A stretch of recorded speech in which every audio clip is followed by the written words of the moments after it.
కీర్తనల గ్రంథము 75వ అధ్యాయం. దేవా, మేము నీకు కృతజ్ఞతాస్తుతులు చెల్లించుచున్నాము, నీవు సమీపముగా నున్నావని కృతజ్ఞతాస్తుతులు చెల్లించుచున్నాము. నరులు నీ ఆశ్చర్యకార్యములను వివరించుదురు. నేను యుక్తకాలమును కనిపెట్టుచున్నాను, నేనే న్యాయమును బట్టి తీర్పు తీర్చుచున్నాను.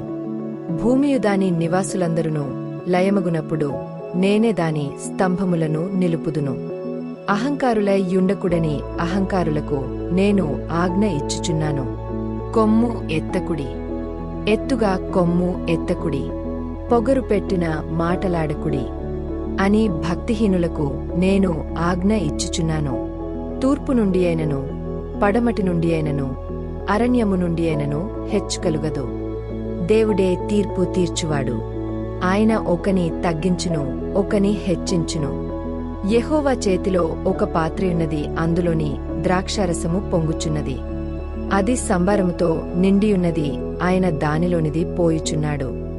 భూమి మీదనున్న భక్తిహీనులందరూ మడ్డితో కూడా దానిని పీల్చి మృంగవేయవలెను. నేనైతే నిత్యము ఆయన స్తుతిని ప్రచురము చేయుదును. యాకోబు దేవుని నేను నిత్యము కీర్తించెదను. భక్తిహీనుల కొమ్ములనన్నిటినీ నేను విరుగగొట్టెదను. నీతిమంతుల కొమ్ములు హెచ్చింపబడును.